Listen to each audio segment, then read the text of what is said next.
Hello, fledglings. Welcome back to my channel.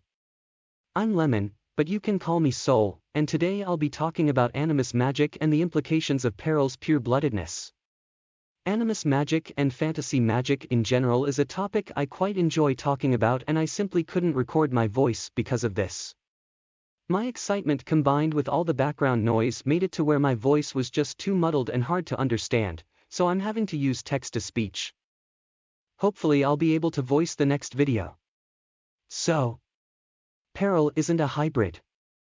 She was the result of a breeding arrangement between Kestrel and Chameleon.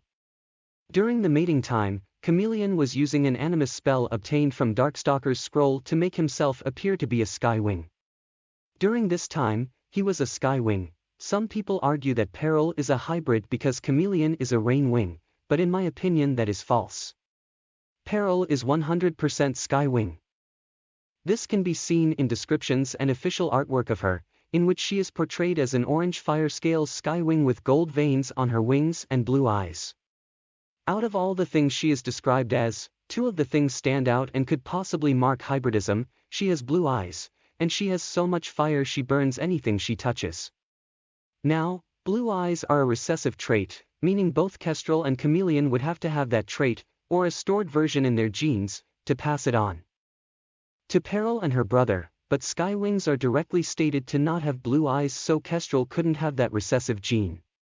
In my opinion, this shows that her eyes are directly linked to her fire scales, which is not a trait that comes from rainwings.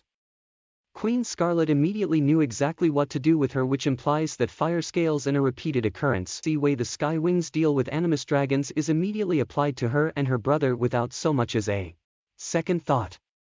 The fact that it is still possible to be a fire scale dragon also shows that it's a non-hereditary mutation, likely caused when and only when there is a twin skywing egg. Along with all that, other tribes have their own non-hereditary mutations such as blood red eggs, mud wings, and oracle/mind reading powers, night wings, or even hereditary mutations such as fire silk wings, so it definitely isn't out of the range of canon. So, what's the purpose of me stating this? Animus magic alters DNA.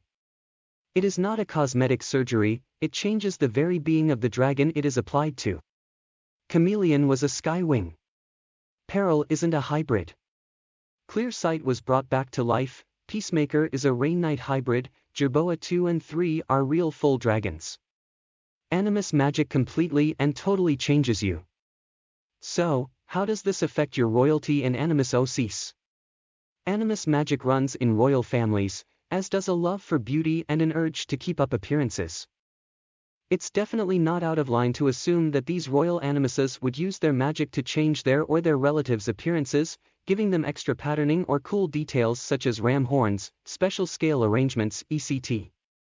And those details, those extra little bits of magic, will be passed on to their offspring, so your characters don't even need to be royalty or animus dragons in order to have those traits. This opens up a lot of opportunities to stick to the canon tribe descriptions while also having unique character designs that grab attention and stick out from the common citizens.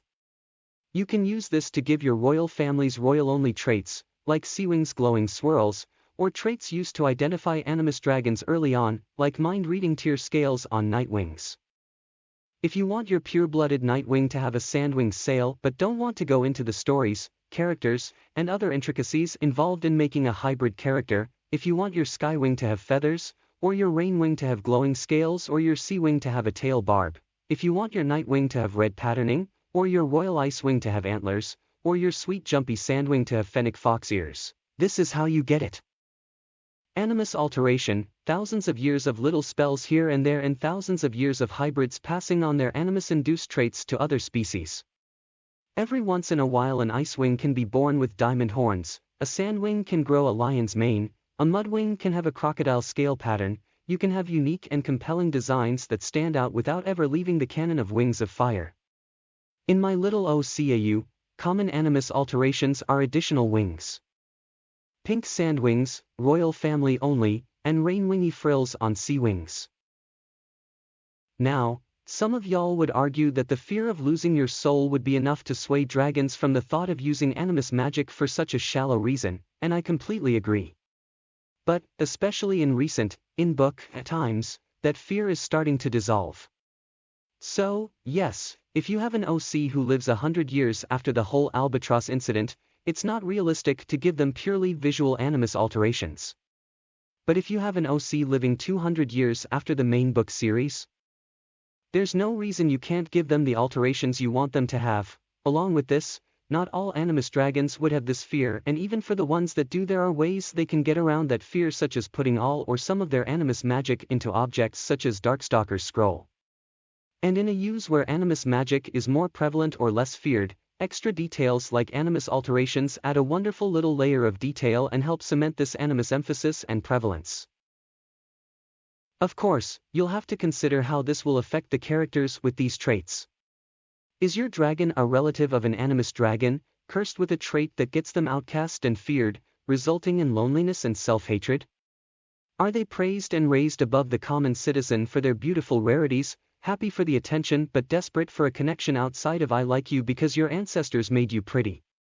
Are they themselves an animus dragon with body dysmorphia or insecurity or attention issues, enchanting themselves beyond recognition until they have no self-image outside of their magic?